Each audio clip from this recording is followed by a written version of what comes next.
This is day 3, week 39 of the Bible in a Year Live Tanakh Project.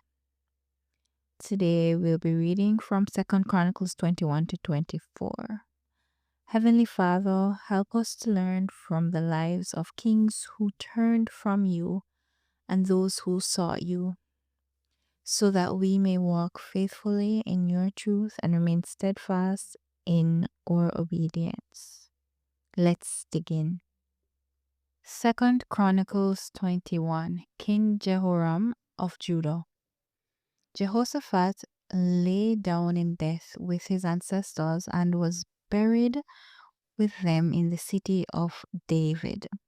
His son Jehoram succeeded him as king. He had the following brothers, sons of Jehoshaphat: Azariah, Jahiel, Zechariah, Azariahu, Michael, and Shephatiah. All were the sons of King Jehoshaphat of Israel.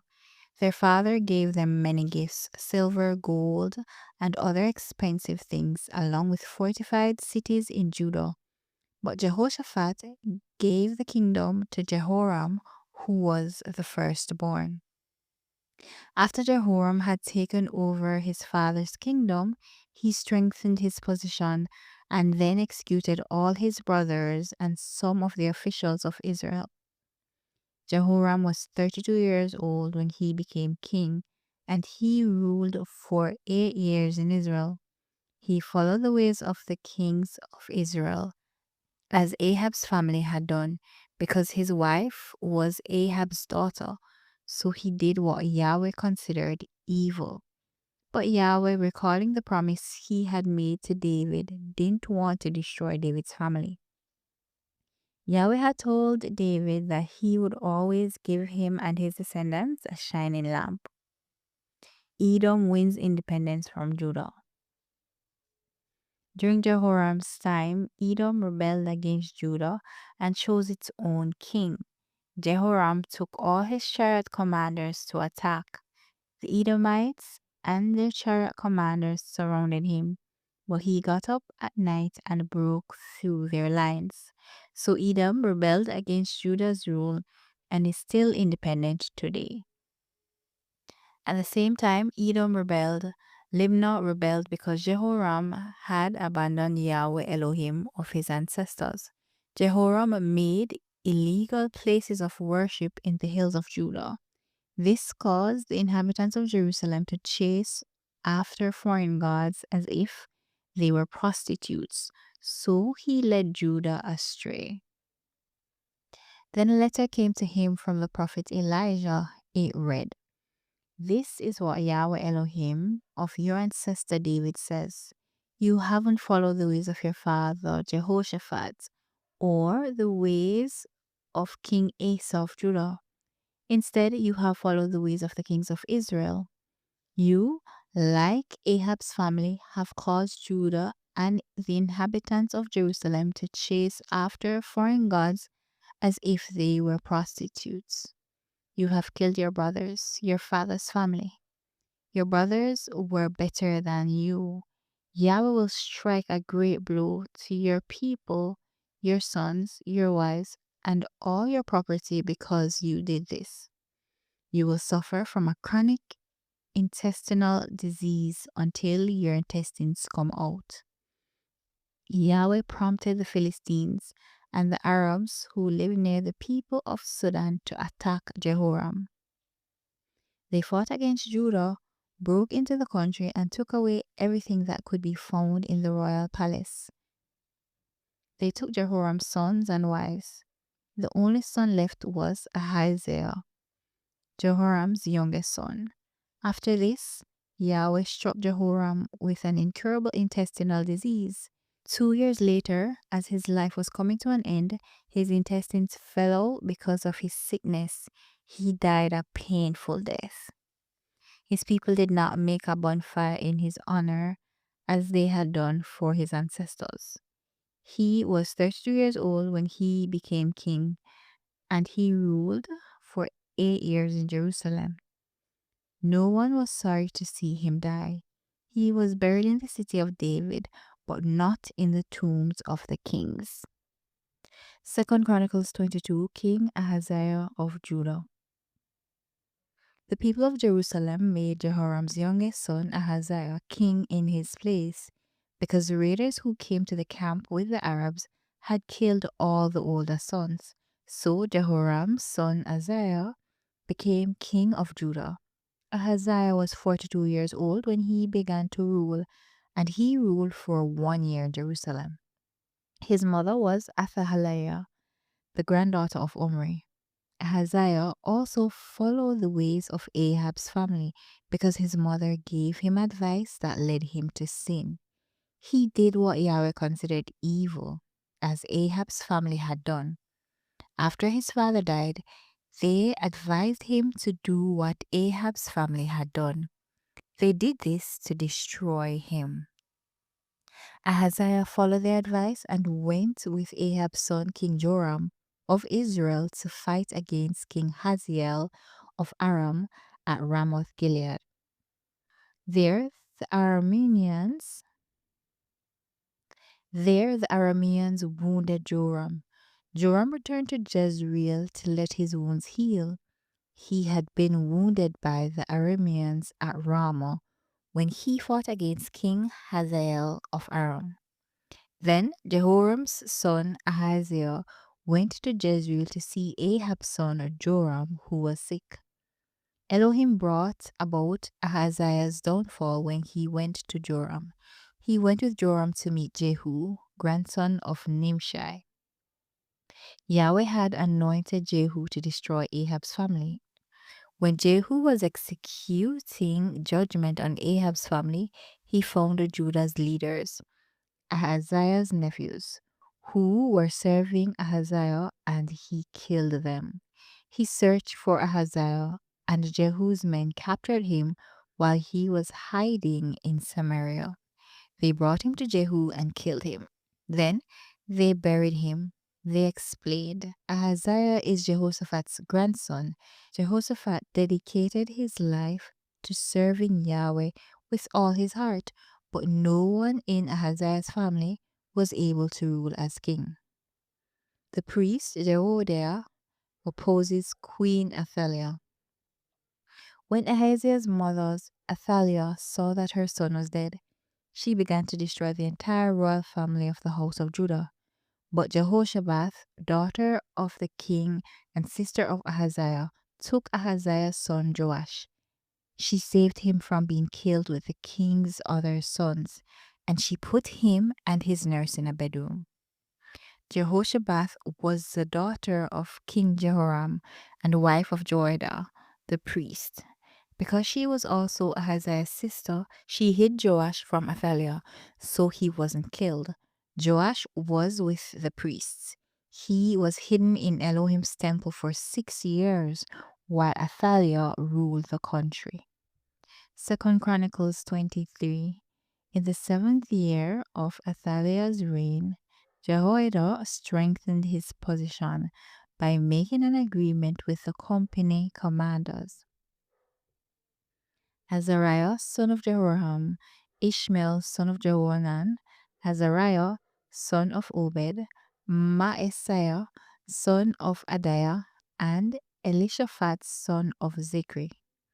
They went around Judah, gathered the Levites from all the cities of Judah and the leaders of the families of Israel, and came to Jerusalem. The whole assembly made an agreement with the king in Elohim's temple. Then Jehoiada said to them, Here is the king's son. He should be king as Yahweh said about David's descendants. This is what you must do.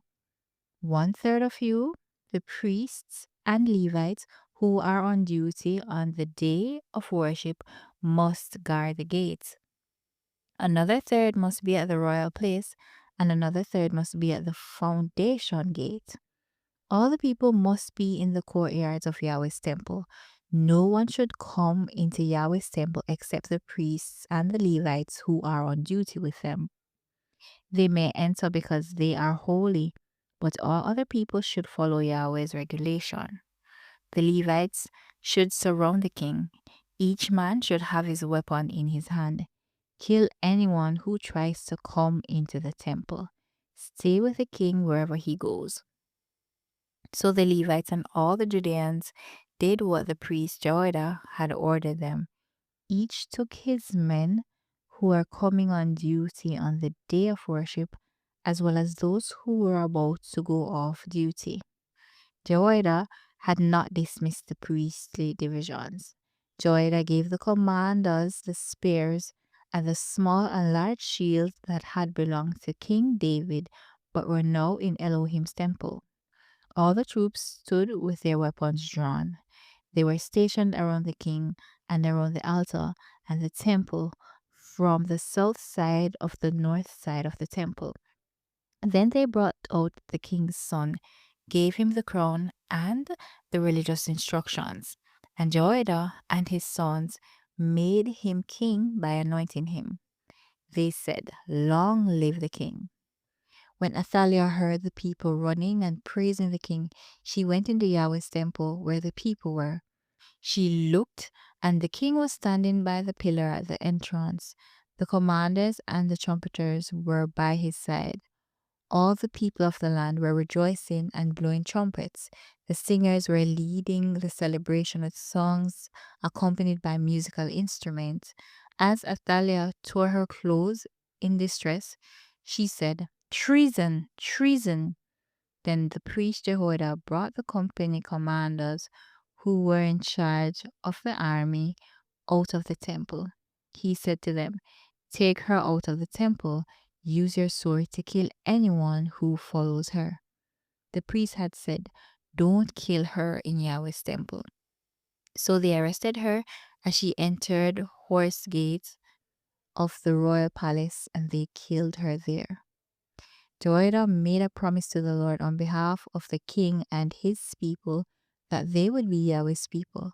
Then all the people went to the temple of Baal and tore it down. They smashed Baal's altars and his statues and killed Matan, the priest of Baal, in front of the altars. Next, Jehoiada appointed officials to be in charge of Yahweh's temple under the direction of the priests and Levites. David had arranged them in divisions for Yahweh's temple. They were appointed to sacrifice burnt offerings to Yahweh, as it is written in Moses' teachings. They made these offerings with joy and singing as David had directed. Jehoiada appointed gatekeepers for the gates of Yahweh's temple so that no one who was unclean for any reason could enter. He took the company commanders, the nobles, the people's governor, and all the people of the land, and they brought the king from Yahweh's temple. They went through upper gates to the royal palace and seated the king on the royal throne. The nobles, the governors of the people, and all the people of the land were celebrating, but the city was quiet because they had killed Athaliah with a sword. 2 Chronicles 24, King Joash of Judah. Joash was 7 years old when he began to rule, and he ruled for 40 years in Jerusalem. His mother was Zibiah from Beersheba. Joash did what Yahweh considered right as long as the priest Jehoiada lived. Jehoiada got Joash 2 wives, and Joash had sons and daughters. After this, Joash wanted to renovate Yahweh's temple. He gathered the priests and the Levites and said to them, "Go to the cities of Judah and collect money throughout Israel to repair the temple of Elohim every year. Do it immediately." But the Levites didn't do it immediately. So the king called the chief priest Jehoiada and asked him, "Why did you require the Levites to bring the contribution from Judah and Jerusalem?" Yahweh's servant Moses and the assembly had required Israel to give contributions for the use of the tent containing the words of God's promise. The sons of that wicked woman Athaliah had broken into Elohim's temple and used all the holy things of Yahweh's temple to worship other gods, the Baals. The king issued an order, and they made a box and placed it outside the gate of Yahweh's temple. Then they issued a proclamation in Judah and Jerusalem that the contributions should be brought to Yahweh. In the desert, Elohim's servant Moses had required Israel to make contributions. All the officials and all the people were overjoyed. They brought the money and dropped it into the box until it was full. Whenever the Levites brought the box to the king's office and they saw lots of money, the king's scribe and the chief priest's officer would empty the box and put it back in its place. They would do this every day so that they collected a lot of money. The king and Joiada would give the money to the foreman who were working on Yahweh's temple, and they hired masons and carpenters to renovate Yahweh's temple. They also hired men who worked with iron and bronze to repair Yahweh's temple. As the men worked, the project progressed under the foreman's guidance. They restored Elohim's temple to its proper condition and reinforced it. When they finished, they brought the rest of the money to the king and Joiada, who used it to make utensils for Yahweh's temple. They made dishes and gold and silver utensils for the service and for the offerings. As long as Joiada lived, they sacrificed burnt offerings in Yahweh's temple. Joash's sin leads to his assassination. When Joiada was old and had lived out his years, he died. He was 130 years old when he died. He was buried in the city of David with the kings because of the good he had done in Israel for Elohim and the temple. After he died, the officials of Judah bowed in front of the king with their faces touching the ground. The king listened to their advice. They abandoned the temple of Yahweh, Elohim, of their ancestors, and worshipped idols and the poles dedicated to the goddess Asherah. This offense of theirs brought Elohim's anger upon Judah and Jerusalem. Yahweh sent them prophets to bring them back to himself. The prophets warned them, but they wouldn't listen. The Ruach Elohim gave Zechariah, son of the priest Jehoiada, strength. Zechariah stood in the front of the people and said to them, "This is what Elohim says. Why are you breaking Yahweh's commands? You won't prosper that way. Yahweh has abandoned you because you have abandoned him." But they plotted against Zechariah, and by the king's order, they stoned him to death in the courtyard of Yahweh's temple. King Joash did not remember how kind Zechariah's father, Jehoiada, had been to him. Instead, he killed Jehoiada's son. As Zechariah died, he said, "May Yahweh see this and get revenge." At the end of the year, the Aramean army attacked Joash. They came to Judah and Jerusalem and destroyed all the people's leaders. The Arameans sent all the loot they took from Judah and Jerusalem to the king of Damascus. The Aramean army had come with a small number of men, but Yahweh handed Joash's large army over to them because Joash's soldiers had abandoned Yahweh Elohim of their ancestors. So the Arameans carried out the Lord's judgment on Joash. When the Arameans withdrew, they left him suffering from many wounds. His own officials plotted against him for murdering the son of the priest Joiada. They killed Joash in his bed. When he died, they buried him in the city of David, but they did not bury him in the tombs of the kings. These were the men who conspired against him: Zabad, son of an Ammonite woman named Shimeath, and Jehozabad, son of a Moabite woman named Shimrith. The record about his sons, the many divine revelations against him, and the rebuilding of Elohim's temple is in the notes made in the book of the Kings. His son Amaziah succeeded him as king. Thank you for joining us today. Be sure to join us on Sunday for a weekly Bible review at 6:30 p.m. Details for the Zoom meeting can be found in the description below.